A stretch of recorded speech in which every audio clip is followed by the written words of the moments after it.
자, 그럼 데일리 인트 오늘도 IBK 투자증권 박근영 부장님 나오셨습니다. 어서 오세요. 어서 오십시오. 네, 안녕하세요. 오늘 시장이 좀 올랐는데 일단은 뭐 시장 동향 짚기 전에 요거 좀 바닥을 다지는 찐반 이런 걸로 해석을 해도 괜찮을지? 찐반. 네.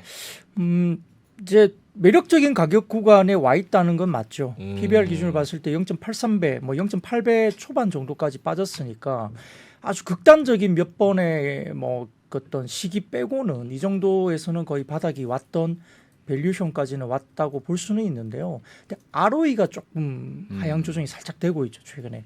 그 부분이 이제 그러면 하단을 조금 더 봐야 되나라는 생각을 갖고 있고, 또 수급적인 부분들이 오늘도 보면 2차 전지나 이쪽이 뭐 10월 달 수출입 통계 이 부분에서 다소 좀 수출 지표가 안 좋게 나오니까 아침에 반등이 나온 듯 하다가 또 맞습니다. 2차 전지 쪽 양극재가 또 빠지는 모습이 있잖아요. 수급적인 이슈도 여전히 무시할 수 없는 부분이라 뭐 저점에 대한 부분들은 뭐 누구라도 저점을 정확하게 맞추기는 좀 쉽지 않을 거예요. 근데 이제 레인지로 보면 최근에 증권사들이 한 2200 정도까지 뭐 보는 쪽도 있고 아주 부정적으로 보는 쪽은 2000포인트 정도까지도 시장에 대한 하방을 열어놓는다는 뭐 리서치 쪽도 있긴 네. 합니다만 뭐 저 개인적으로는 2000포인트까지 열기에는 조금 너무 뭐 개인적으로는 좀 이렇게 간 것 같다는 생각이 들고요.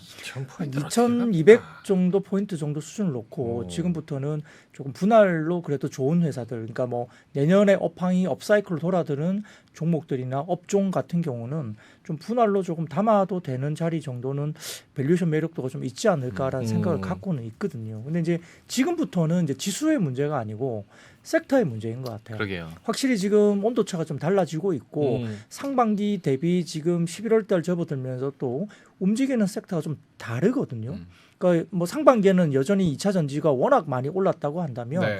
최근에는 완전히 또 쩔어 있던 섹터들이 주구장창 또 약간 올라오는 게 보여요. 예를 들어서 우리가 뭐 순수 NCC 같은 경우도 실적 별로 안 좋은데 갑자기 급등을 한다든지, 그다음에 최근에 또 뭐 미디어 업종들도 오늘 잠깐 말씀드릴 시간이 있겠지만 그쪽도 마찬가지고, 그러니까 굉장히 안 좋았던 섹터들 중에 살짝 돌아 들어가는 종목들이나 섹터가 다시 한번 들어오고 있고, 뭐 반도체는 오늘도 역시 괜찮았죠. 네. 대형주 포함해서. 그래서 이런 정도의 약간의 섹터 로테이션이나 색깔이 좀 바뀔 수 있다는 점. 그리고 이제 금리가 여전히 빨리 안 빠지면 그쵸. 역시 이제 과거처럼 성장주 중심의 주가에 대한 랠리가, 뭐 우리가 상반기에 로봇 AI 막 급등했잖아요. 네.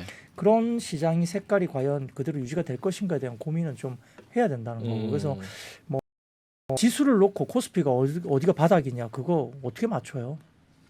지나고 나면 아는 거죠. 그래서 뭐 완전히 뭐 확신을 가지면서 뭐 얼마까지입니다. 뭐 여기 지지 무너지면서 뭐 이렇게 갈 겁니다.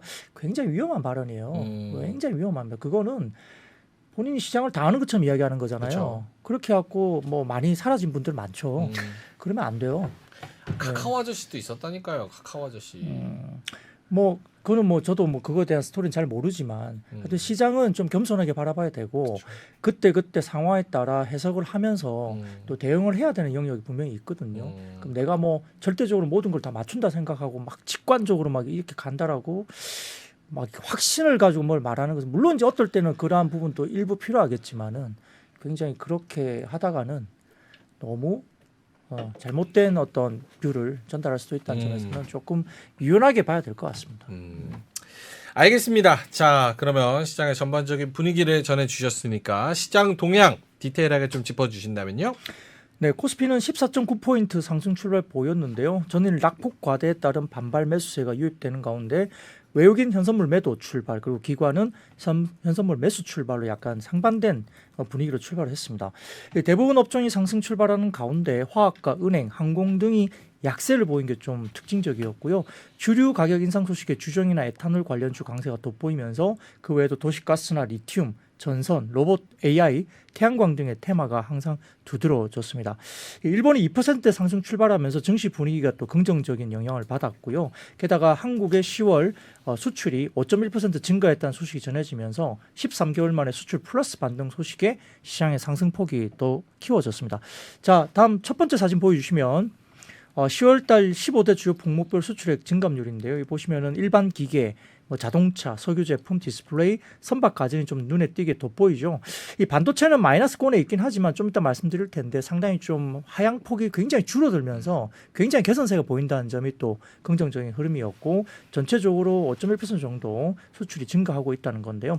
그다음 두 번째 사진을 보여주시면 월별 수출 증감률 추이입니다. 이 보시면은 확실히 마이너스권에서 쭉쭉쭉 좀 올라오는 부분이 보였잖아요. 마이너스권도 줄어들면서 플러스권으로 접어드는 좀 좋았던 모습이 보였고요. 그다음 사진 보시면은 일평균 수출 금액입니다. 일평균 수출 금액. 이 보시면은 확실히 좀 튀어오른 게 보이죠. 일평균 수출 금액이. 네. 예, 그래서 이런 것들도 개선세에 있다는 거고요. 그다음 사진 보여주시면 수출입 추이인데 이건 딴 것보다는 무역 수지 추이 아래쪽에를 보시면 지금 5개월 연속 흑자가 나오죠. 물론 이제 이게 불황형 흑자일 수도 있어요. 뭐 예를 들어서 뭐 수출이 많이 됐다기보다는 수입이 뭐 감소하면서 뭐 경기가 별로 안 좋은 쪽에 흑자일 수도 있지만 그래도 무역 수지가 5개월 연속 흑자가 나오고 있다는 점도 대규모 적자에서 어쨌든 돌아 들어가는 점이잖아요. 그러다 보니까 좀 상대적으로 긍정적인 모습이 보였다 이렇게 볼 수도 있습니다. 이 삼성전자와 SK하이닉스 상승으로 반도체 HBM 관련주가 모처럼 만에 이게 반등세를 보였고 코스닥이 장중 1.8%대까지 상승을 보였지만 2차전지 관련주가 또 하락 전환하면서 상승폭이 반납됐습니다. 화장품은 장중에 중소 브랜드, OEM 등이 약세를 보였지만 아모레퍼시픽이 오늘도 코스RX 인수 이후에 재평가를 받는 모습 때문에 또 오늘 급등을 했거든요. 상당히 좋았던 모습이었고요. 10시 30분을 지나면서 중국의 10월 차이신 제조업 PMI가 발표됐는데 역시 49.5가 발표되면서 또 우려를 좀 자극했습니다. 예상치 50.8, 전월 50.6보다 하회했고요. 뭐 이 경우에 원달러 환율이 재차 1358원대 후반까지 상승하면서 또 시장 상승폭이 축소되기도 했습니다. 외국인이 2차전지 관련주 중심의 매도가 집중됐고 다만 코스닥에서는 신용장고가 금년 올해 내 최저치까지 빠지고 있다는 이야기가 나오면서 뭐 추가적인 하락이 좀 제한됐다 볼 수 있습니다. 대기 심리 속에 수급 요인 부재한 가운데 수출입 데이터 등의 업종별 차별화 요인이 부각됐고요. 코스피는 금융투자 중심으로 기관매에서 유입되면서 상승했지만 그동안 급락 지속된 2차전지 밸류체인의 반등도 장중에 탄력이 또 둔화되면서 코스피는 2300선 직전에서 등락이 계속 왔다 갔다 반복되면서 지지부진 오후에는 그렇게 지지부진했습니다. 외국인들은 코스피 전기전자 매수가 들어왔고요. 2차전지와 금융, 서비스 등은 매도를 했고 코스닥은 반도체를 매수했고요. 2차전지를 매도했습니다. 기관은 코스피의 의약품 제외 대부분 매수가 들어왔고 코스닥에서는 소프트웨어와 통신 장비 이외를 매수를 대부분 우위로 보였습니다. 원달러 환율은 밤사이 달러 강세 영향에 1350원 후반대로 상승했지만 추가적인 상승은 상당히 제한적이었고요. 업종별로는 농심과 CJ제일제약 중심으로 음식료품이 강세를 보였는데 이번에 수출입 관련된 지표에서 라면 수출이 굉장히 견조했고요. 네. 그다음에 우리 그 음료 제품 수출도 굉장히 좋았거든요. 음료? 예. 그래서 우리가 이런 부분들을 봤을 때 수출 지표 중심으로 음식료 쪽이 좀 좋았다는 거고요. 외국인 자금 유입됐던 삼성전자, 하이닉스가 각각 한 3% 가까이 주가가 올라가면서 전기전자 강세로 이어졌고 이제 LG에너지솔루션하고 하이닉스가 이제 또 시가총액 차이 거의 안 나게 딱 붙었거든요. 그래서 2위 자리를 놓고 지금 상당히 좀 각축을 벌이고 있습니다. 그리고 전기전자 업종 내에서는 삼성 SDI 그리고 LG에너지솔루션 장 초반 반등세를 뒤로하고 오후에는 대부분 상승폭을 축소하거나 하락 반전했고요. 운수 장비의 경우에는 하나에어로스페이스나 현대로템, 한국항공우주 등의 방산주 강세가 뚜렷했고 반면에 이제 영풍재지는 5거래일 연속 하한가 기록하면서 조이목재 하락을 주도했습니다. 2차전지 밸류체인 반등이 제한되면서 포스코홀딩스 하락하면서 철강금속 약세로 이어졌고 코스닥도 금융투자 자금 유입 속에 상승했지만 업종별로는 반도체나 IT 하드웨어, 소프트웨어 등 기술 업종들이 강세 보였고 테마별로는 로봇 테마가 부각이 되기도 했지만 역시 2차전지 양극재는 수출 지표가 상당히 악화되면서 또다시 에코프로 그룹 중심으로 빠졌다 볼 수 있겠습니다. 오케이, 알겠습니다. 자, 그러면 반도체 쪽으로 가볼게요. 미국에서 필라델피아 반도체 지수 반등하면서 삼성전자 대규모 투자 추진 계획, 디램 가격 상승 이런 소식이 나오면서 관련주가 올라갔습니다. 네, 뭐 필라델피아 반도체 지수가 어제 기본적으로 엔비디아는 살짝 빠졌습니다. 0.9% 빠졌는데 미국 정부의 수출 규제로 중국에서 수주한 수십억 달러 규모의 최신 반도체 공급 계획 무산될 우려가 나왔다. 약간 빠지긴 했지만 근데 이게 걱정할 건가요? 지금 없어서 못 사는데 그렇죠. 딴 데로 돌리면 되거든요. 그래서 맞아요. 엔비디아 쪽에 이 부분은 저는 그렇게 뭐 우려되는 부분은 아니라고 봅니다. 근데 오히려 인텔이 2.27%, AMD가 2.4%, 마이크론 테크놀로지가 1.2% 등등의 이제 주가가 올랐거든요. 그래서 이런 부분들 때문에 좀 이제 이슈가 뭐 엔비디아 쪽이 그렇게 악재로 불거지진 않은 것 같습니다. 더군다나 이제 지금 AMD 같은 경우가 이제 뉴욕 증시 장 마감 후에 3분기 58억 달러 정도의 매출과 그다음에 0.7달러 정도의 주당 순이익을 기록했다고 발표했는데 매출과 주당 순이익 모두 예상치를 상회는 했습니다. 근데 4분기 매출에 대한 가이던스가 시장 예상치의 기대치를 좀 못 미치는 것으로 전망이 되면서 주가가 시간 외에서 마이너스 5%까지 급락을 했거든요. 오늘 우리 아침에. 근데 이 회사가 주가가 보합까지 다 올라 버렸어요. 시간에 5% 급락했다가 바로 튀어 올랐습니다. 그 이유를 좀 말씀드릴게요. 자, 첫 번째 사진 보여주시면 CNBC를 통한 AMD 관련된 이슈인데요. 쭉 나오겠지만 4분기 관련된 쿼터 가이던스가 상당히 좀 소프트하다. 좀 약간 기대 못 미친다 이야기죠. 근데 뒤쪽에 보시면 뭐죠? 결국은 20억 달러에 대한 AI 칩 매출에 대한 가이던스가 나온 거죠. 이것 때문에 보합까지 다 땡겨버린 거예요. 결국 이제 AI 쪽에 관련된 HBM 관련된 쪽과 관련해서 이제 이슈가 이야기 나오면서 시간에 5% 마이너스에서 보합까지 땡겨버렸다 이렇게 볼 수 있습니다. 자, 다음 사진 보시면 오늘 AMD의 흐름인데요. 야. 빨간색이 이제 장중이었고 그다음에 회색 부분 보시면 마이너스 5% 급락했다가 다 땡겨버렸어요. 야. 그게 아까 말씀드렸던 AI 칩 매출 20억 달러 달성 25년도 기준입니다. 이게 나왔죠. 그래서 AMD가 어닝콜에서 여러 대규모 하이퍼스케일러 고객들이 일반적으로 대규모 기술이나 클라우드 컴퓨팅 회사를 지칭하는 용어를 사용하면서 MI300X라는 칩, 이게 이제 AMD가 만드는 칩인데 이걸 사용하기로 약속했다고 언급을 했습니다. 이거 이제 매출처가 어느 정도 확보된 듯한 언급을 했거든요. 이 코멘트가 나왔고요. 이거에 따르면은 결국은 이제 뭐 AMD 같은 경우도 25년 정도에는 이제 엔비디아에 대항하는 어떤 힘이 있다라고 볼 수도 있다라고 이제 기대를 하는 거죠. 네. 더군다나 삼성전자가 내년에 첨단 반도체인 HBM 생산 능력을 올해보다 2.5배 늘릴 것으로 전해졌습니다. 왜냐하면 이 4분기부터 일단 AMD 쪽으로 뭔가 나가야 돼요. HBM 관련해서. 그래서 그런 것도 있고 조금 가능하다면 4분기 연말쯤에 엔비디아 쪽에 관련된 쪽도 좀 열리는 거 아니냐. 지금 3분기에 조금 테스트 들어갔다가 좀 안 됐다 뭐 이런 뉘앙스가 기사가 나왔었는데 네. 시장에서는 4분기 연말쯤에 또다시 엔비디아 가능성을 좀 열어놓는 이야기도 살짝 나옵니다. 물론 돼봐야 알겠지만 그런 기대감이 좀 있는 것 같고 역시 이제 물량이 많아지니까 TSMC뿐만 아니라 삼성전자의 기회가 온다라고 보는 것 같아요. 그래서 그 가능성을 좀 높게 보는 것 같고요. 뭐 연말이 아니더라도 다음 차세대 버전 같은데 HBM 같은 경우도 HBM3나 뭐 이쪽과 관련해 넘어가더라도 일단은 좀 가능성이 열리는 거 아니냐 계속 이야기 나옵니다. 그래서 올해 시설 투자에만 역대 최대인 53조 7천억 삼성전자 투입할 예정이고 4세대 고대역폭 메모리인 HBM3를 올 3분기에 양산을 했는데 내년 상반기에 5세대인 HBM3E를 또 생산할 것이다 이야기를 했거든요. 그래서 착착 어쨌든 삼성전자가 하이닉스보다는 조금 늦게 지금 가고는 있지만 HBM 준비를 굉장히 좀 박차를 가하고 있다 볼 수 있습니다. 자, 다음 사진 보시면 HBM 제품별 금액 기준 시장 전망인데 이게 현대차증권 그 자료인데요. 역시 내년에 넘어가면 올해 대비 파란색 24년 보면 파란색 HBM3E로 넘어가는 물량이 많아지죠. 그리고 이제 회색 부분은 HBM3도 이제 많아지고 그다음에 2E 이건 이제 좀 약간 줄어들고 HBM2는 이제 거의 이제 사라지게 되는 이렇게 네. 기술적인 진보가 될 것 같습니다. 그래서 여기에 삼성전자가 아무튼 HBM3나 3E를 대응을 하면서 좀 어느 정도 HBM 관련된 사업을 좀 늘려나갈 것으로 보는 것 같고 하이닉스도 뭐 잘하고 있기 때문에 역시 이제 이 부분에서도 어느 정도 마켓쉐어를 그대로 가져갈 거로 이렇게 보는 것 같습니다. 더군다나 대만 시장 조사 업체인 트렌드포스가 10월 PC용 DDR4 8GB 디램 고정 거래 가격이 1.5달러로 전월 대비 15.38%나 급증했다고 밝혔습니다. 네. 아울러서 해당 디램을 포함해서 DDR5 등 10개 종류의 디램 가격이 전월 대비 10% 이상씩 반등했고요. 이런 부분 관련해서 뭐 고정거래 가격도 전월 대비 계속 상승세가 나오고 있다는 점에서는 이제 실질적인 업사이클이 나오고 있는 모습들이 보인다는 거죠.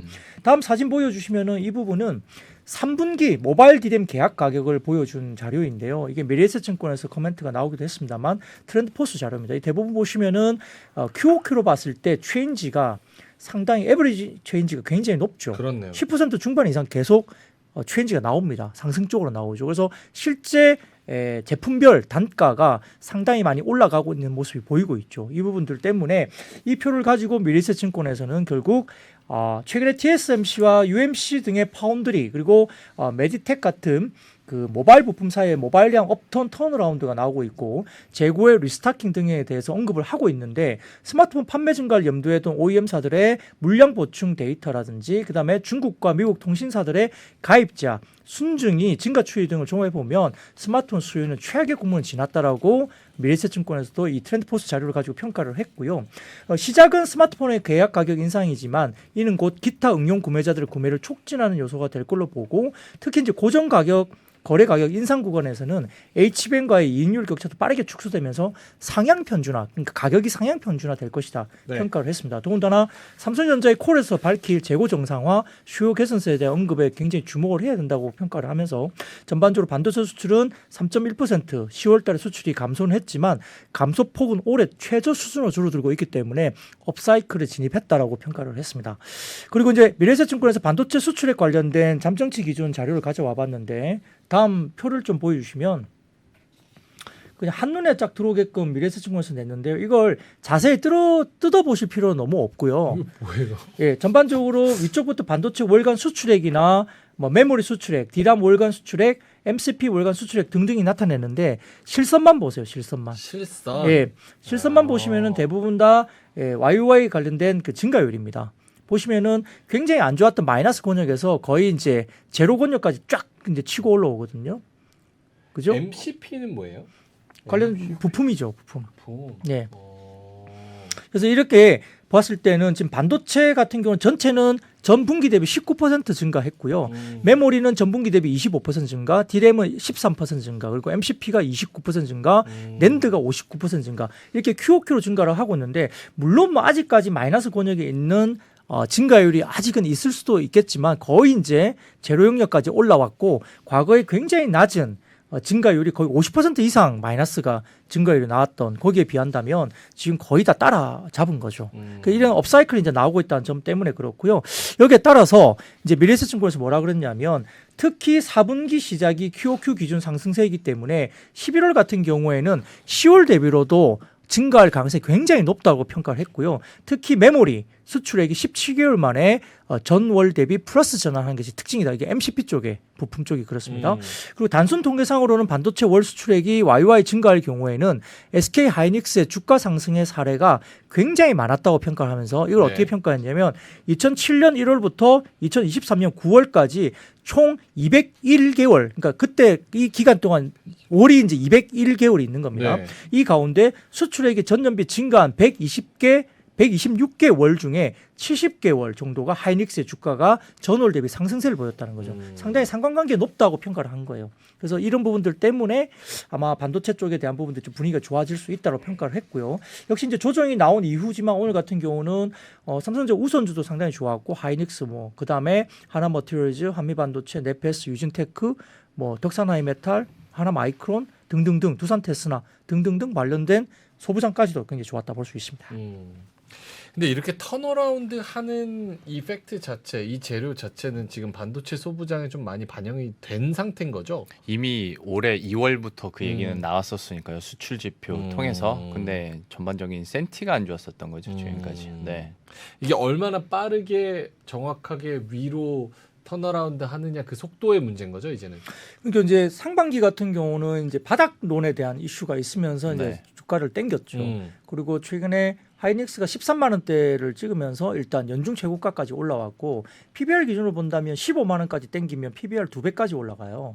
그러면 역대 그 하이닉스의 주가 상단이 PBR 2배 정도면 주가 상단이었거든요, 역사적으로. 그래서 조금 어느 정도 하이닉스는 좀 목에 찬 듯한 느낌도 들기도 한다는 말도 그쵸. 나왔는데요.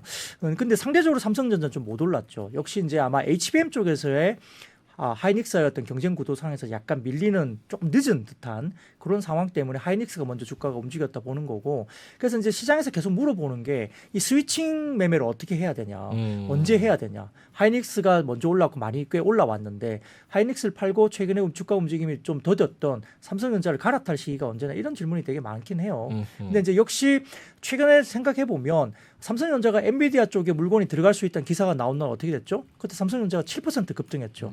그날 하이닉스는 빠지고.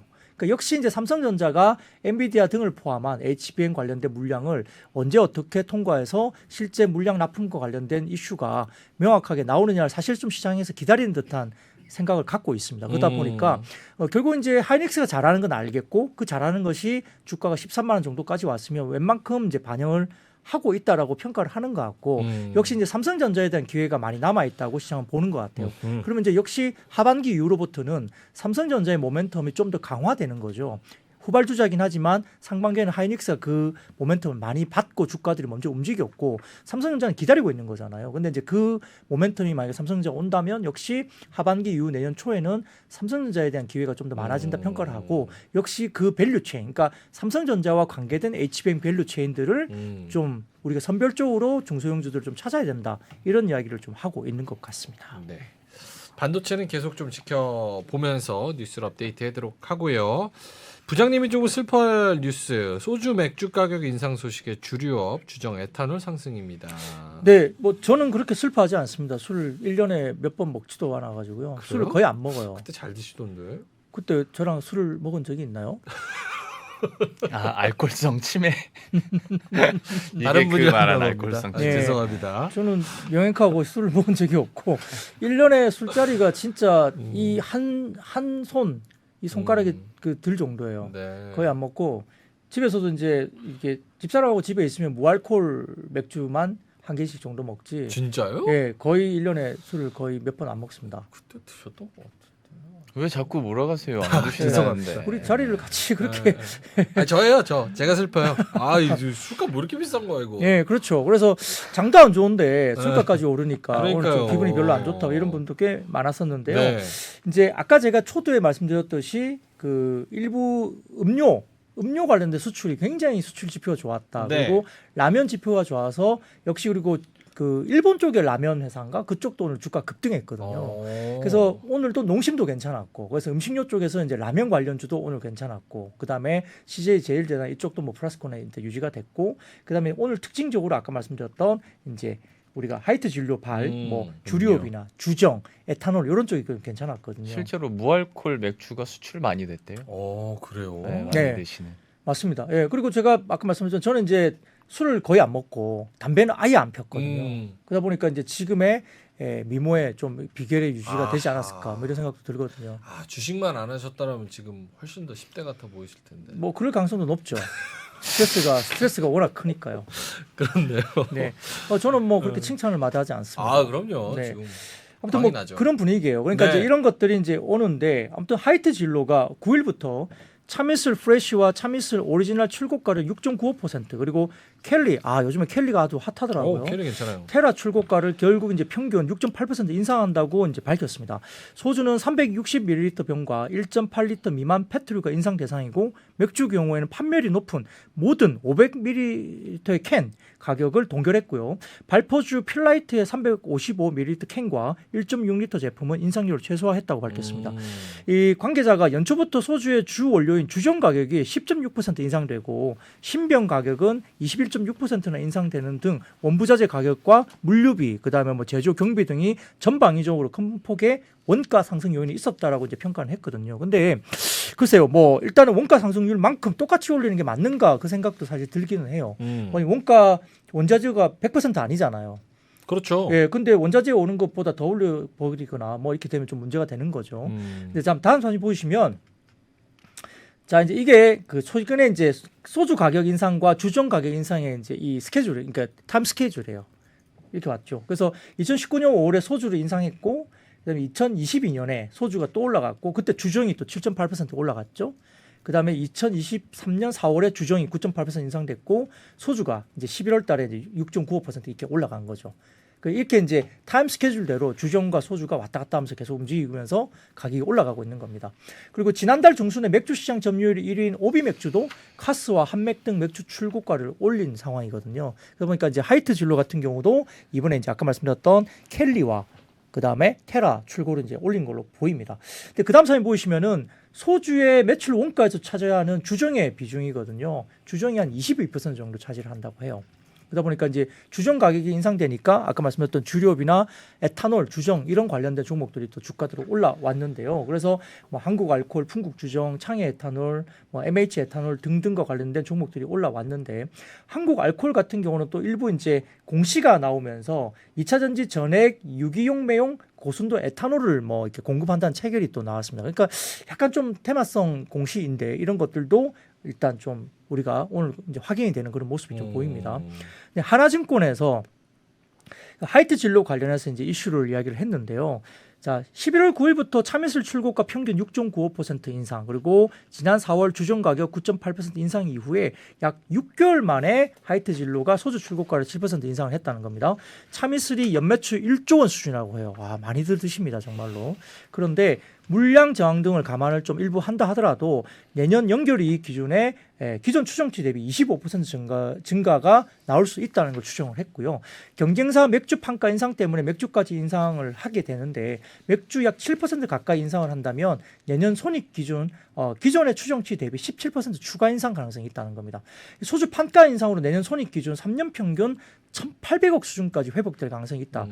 원래 올해 같은 경우는 지금 손익이 1,100억 정도 수준으로 지금 추정을 했는데 내년에는 소주 판가 인상 때문에 올해 1,100억대에서 내년에는 1,800억대까지 올라간다는 거예요. 맥주 판가 인상까지 감안하면 지금의 주가 수준은 저가 매수가 충분히 유효한 가격이고 현 주가는 역사적인 밴드 최하단이다 이 평가를 했습니다. 자, 다음 사진 보시면 하나증권에서 나온 리포트인데 하나 하이트 진로 관련된 판가 인상에 있다는 손익 추정인데 네모난 박스권을 보시면 24년 기존의 추정치에서 첫 번째 그 가운데 있는 거는 소주 판가 인상을 했을 때 영업이익이 이렇게 올라가는 거 손익이. 그다음에 소주와 맥주까지 판가 인상이 같이 되면 가정이 더 올라간다는 거죠. 그죠? 그러니까 이제 이익에 대한 손익에 대한 추정치가 상당히 많이 올라가는 그림으로 평가할 수 있다 이렇게 보는 것 같습니다. 그러니까 이제 좀 매력적인 가격 구간으로 보는 거고요. 특히 이제 지금 성장주가 좀 애매하게 좀 식은 구간이잖아요. 그러다 네. 보니까 전통적인 그 방어주이지만 뭐 지표가 굉장히 좋고 실적이 나오고 밸류에이션 매력도가 있고 뭐 모멘텀까지 플레이가 되는 이런 쪽에서 움직이고 있고 또 약간 다른 이야기지만 뭐 아까 음식료도 말씀드렸고 농심도 움직였다 말씀드렸지만 또 그렇게 또 실적이 안 좋았던 이마트라든지 이런 쪽도 꿀툭꿀툭 밑에서 조금 움직이고 있거든요. 물론 이제 뭐 성장주처럼 급등하지는 않지만 네. 많이 빠졌던 섹터들 가운데 그래도 바텀이 어느 정도 하방이 좀 닫힌 종목들은 살짝 지금 움직임이 조금씩은 있다 이렇게 볼 수도 있겠습니다. 떨어질 만큼 떨어진 주식들은 이렇게 호재 조그만 것만 나와도 팍 좀 오르는. 그리고 이번에는 어쩔지 모르겠습니다만 옛날에는 연말 되면 또 주류가 수혜주였거든요. 코로나 이후로 좀 바뀌긴 한 것 같습니다만 예 어찌됐든 한번 그래서 봐야겠습니다. 진짜 요새는 뭐 이게 이렇게 가격이 오르면 음식점에서 팔 때는 더 레버리지 돼서 더 많이 오르잖아요. 그렇죠. 그러니까 이제 진짜 음식점 가서는 술 못 먹겠다. 뭐 요즘에 그런 소주 얼마예요 음식점에서? 강남 가면은 소주 7-8천 원. 동네 가면 싼 데는 막 3-4천 원 하는데 거기는 뭐 아예 막 이렇게 바글바글한 데고 기본적으로는 5천 원 정도? 뭐 물어봐 놓고 이렇게 기억에 남는 건 강남에서 드시는구나. 알겠습니다. 가끔씩 가면 네, 다음으로 아니, 넘어가죠. 저도 그 원래 대학 들어가가지고 졸업할 때까지 생맥주 500잔을 한 잔 시키면 반 네. 정도밖에 못 먹었어요. 아. 원래 술을 그렇게 많이 먹지도 못했고 즐겨하지 않았는데 이 증권사 입사하면서 이 술을 배워가지고 그때 술을 많이 배워서 정말 많이 먹고 다녔거든요. 아, 저도 언론사 들어오면서. 네, 그러다 보니까 이제 사실 진짜 몸도 너무 힘들고 아. 그다음에 취한 상태로 집에 갔다 다음날 주식 보면 이제 집중이 안 되잖아요. 아. 머리가 너무 아프기도 하고 머리도 아유. 무겁고 그래서 주식을 하다 보니까 이게 좀 줄여야 되겠다 생각도 들고 그래서 최근에는 거의 이제 안 마시거든요. 물론 이제 아예 안 마신 건 아니죠. 어떤 자리가 있으면 마실 자리에서는 조금 일부 먹긴 하지만 정말 1년에 몇 번 꼽을 정도로 먹어요 술을. 근데 담배는 원래 안 했고 그러다 보니까 이제 좀 이게 뭐 안 하는 게 뭐 그래서 아까 댓글창에 어떤 분은 그럼 뭔 재미로 사냐고 저한테 그러게요. 예, 뭐 그런 말씀을 하시는 분도 있는데 또 여러 사모님 얘기하셔야죠 또. 아니요, 뭐 그건 또 너무 나가는 거잖아요. 이거는 그건 진짜로 욕할 것 같은데요, 사람들이. 뭐 들어줄 때까지 들어주지만 그건 좀 너무 나가는 그래요? 거고. 예. 잘 알고 계시네. 저도 알아요. 눈치는 있어요, 저도. 네. 그러다 보니까 뭐 어쨌든 뭐 그런 부분에서는 좀 이제 뭐 다양한 여러 가지 것들을 또 이제 즐겨하는데 뭐 저는 뭐 영화도 좋아하고 뭐 이렇게 뭐 이렇게 공연이나 이런 것들로 좀 보는 것도 있고 뭐 여러 가지 또 많이 할 수 있잖아요. 운동도 할 수 있고 그러니까. 그렇죠. 예, 영화랑 정말 공연 얘기 나온 김에 어. 미디어 미디어 강제로 가보자, 넘어가시죠. 미디어. 아, 그렇게 또 연결시키시네요. 미디어 좋다. 아, 형 진행 좋다. 형. 역시 두 분은 프로예요. 이게 진행이 프로입니다. 미디어로 네. 가보죠. 네. 자, 뭐 지금 댓글창에 여자가 있겠지. 좀 너무 나가시는 거예요. 사모님밖에 없어요. 절대 그렇지 않습니다. 네. 자, 교보증권에서 이제 미디어 업종에 대해서 광고 경기 회복으로 TV 드라마 슬롯 추가 축소 가능성이 제한적이다라고 평가했고요. 최근에 이제 상반기에 광고가 좀 안 좋았잖아요. 경기가 안 좋아지면 광고를 누가 주겠냐 이렇게 해서 별로 안 좋았는데 네. 회복을 하고 있는 어떤 모습입니다. 그리고 이제 미국의 OTT 실적 개선 때문에 한국 컨텐츠 수요 증가도 가능성이 굉장히 높아지고 있다고 평가를 했거든요. 그래서 해외 제작 자회사 정상화 때문에 전 부분이 23년 대비 개선될 것으로 전망하고 있고 이제 아마 교보증권에서 커버리지 미디어 4개사의 24년 합산 영업이익은 올해 대비 650%나 증가한다. 6배 정도 증가하는 걸로 봅니다. 4,282억까지 증가한다고 평가를 했습니다. 여기에 따라서 미디어 업종 투자 의견을 비중 확대로 이제 상당히 좀 올리는 부분인데요. 자, 첫 번째 사진 보여주시면 미국의 OTT 23년 요금제 가격 인상 사례입니다. 이 보시면 요금제가 쭉 나오는데 인상 전과 인상 후에 비교가 나와 있거든요. 애플 TV 플러스나 HBO, 파라마운트 등등 이렇게 넷플릭스도 나와 있는데 확실히 좀 가격을 올리고 있고 그다음에 그 계정을 여러 가지 공유하는 것도 약간 제한되고 있죠. 맞아요. 일부 제한되고 있죠. 물론 뭐 일부 국가에서는 막 이렇게 본다는 국가도 있겠지만은 그래도 과거 대비해서는 좀 규제가 심해지고 그죠. 그다음에 광고 요금제 해가지고 중간에 광고 보면 또 그렇게 가기도 하지만 네. 전체적으로 가격은 올라가는 분위기긴 해요. 그런데 그걸 대부분 다 미국의 OTT들이 이제 가격 인상을 하고 있는 게 눈에 보이는 것 같습니다. 그리고 이제 미디어 4개사 합산 영업이익 추이 관련된 다음 표를 보여주시면 2019년부터 24년까지 추정 나오는데 여기서 교보증권이 커버하고 있는 4개 회사는 스튜디오 드래곤, CJ ENM, SBS 뭐 컨텐츠리 중앙인 것 같아요. 최근에 보면은 CJ CGV 같은 경우도 이번에 3분기 실적은 꽤 괜찮았거든요. 물론 이제 CGV를 좋아하지 않은 분들이 많을 거예요. 뭐 여러 가지 뭐 증자 이슈 때문에 뭐 너무 이제 오버행이나 이런 것들도 있고 그렇기 때문에 좀 그런데 그 외에도 스튜디오 드래곤이나 CJ ENM, SBS 컨텐츠리 중앙을 보면 상당히 좀 내년에는 개선세가 눈에 띄게 보인다 평가를 할 수 있고 그 중에서 예를 들어서 뭐 여기 표를 보시면 CJ ENM 같은 경우는 적자에서 흑자로 돌아서는 쪽으로 보는 것 같고요. 네. 그다음에 그 컨텐츠 중앙도 올해 적자에서 내년에 조금 흑자로 좀 돌아서는 쪽으로 좀 보는 것 같습니다. 뭐 그러다 보니까 이제 미디어 4개사의 합산 영업이익 추이가 올해 대비 뭐 거의 6배 정도 뛴다 이렇게 이야기를 하는 거예요. 그러니까 상당히 실적은 좋아지는 거 맞겠죠. 그래서 이제 대신증권에서 오늘 관련된 코멘트를 했는데 이 광고가 호실적의 포문을 열어주면서 최근에 광고 관련된 뭐 주식들이 있죠. 제일기획들을 포함한 주식들이 상승 후에 소폭 조정이 나왔고 그 뒤에 컨텐츠가 실적 기대감 때문에 상승 후에 호실적인 확인된 기업들이 또 조정이 나오면서 다시 미디어가 전반적으로 다시 상승하는 선순환 구조가 나오고 있는데 상반기 컨텐츠 실적은 양호했지만 전방 산업인 광고 산업이 전년비 너무 이제 비정상적인 하락이 되면서 네. 주가를 상당히 제한했다. 근데 3분기 접어들면서 추석과 아시안 게임 효과, 4분기 성수기 효과 등등을 포함해서 광고의 점진적인 정상화가 기대되면서 미디어 업종들이 같이 올라갈 것으로 보고 펀더멘털 대비 지나치게 하락했다라고 평가를 했습니다. 더군다나 영화 관련된 극장 요금 인하 관련된 뉴스가 오늘 나왔는데 요금 이것은 인하합니까? 확실하게 결정된 건 없습니다만 11월 말부터 매주 수요일 7,000원을 논의 중이다 이렇게 나오고 있거든요. 근데 이건 좀 조삼모사할 수 있어요. 왜냐하면 수요일날 7,000원 하게 되면 보통 개봉작들이 수요일날 개봉하거든요. 예. 그러면 이제 개봉작들 수요일날 개봉하면 주말에 관객들이 수요일을 좀 몰리는 그런 경우로 될 수 있죠. 그러니까 효과가 정말 있을까에 대한 부분인데 근데 이걸 왜 고민할까요? 영화를 해도 비싸니까 안 온다는 거예요. 아까 OTT가 워낙 잘 돼 있고 가격을 조금 올리긴 하지만 가성비를 봤을 때 OTT를 많이 보고 극장을 많이 찾지 않는 수요가 있기 때문에 고유주 체크를 하는 거죠. 근데 이게 이제 서로 협의가 안 되고 있고 미약정입니다. 그래서 조삼모사라는 지적도 있고 극장 요금 인하에 대한 전개를 좀 주목을 해야 될 필요가 있다라고 평가는 하고 있는 것 같습니다. 오케이, 알겠습니다. 이렇게 미디어 실적 개선과 그리고 뭐 극장 요금 인하 가능성까지 한번 이야기를 해봤습니다. 자, 그러면 데일리 인트 박근영 부장님은 여기서 인사드릴게요. IBK 투자증권 박근형 부장님이었습니다. 고맙습니다. 고맙습니다. 외환위기 오는 거 아니에요? 금융위기 오는 거 아니에요? 이런 질문들을 좀 굉장히 많이 받았었습니다. 탐욕이 되게 강했을 때 위험자산으로서의 극단적인 쏠림이 나타나고 공포감이 극에 달했을 때 안전자산으로서의 극단적인 쏠림이 나타나거든요. 과거의 일이 미래에 똑같이 일어난다 이건 아니지만 그때 당시에 위기 상황에서는 어떤 공통점들이 있었는지를 보면서 우리가 대비를 하는 방법도 고민해 볼 수 있고요. 과거를 제대로 이해하는 순간 위기의 실체가 드러납니다. 오건영의 현실 경제 이야기를 서점에서 만나보세요.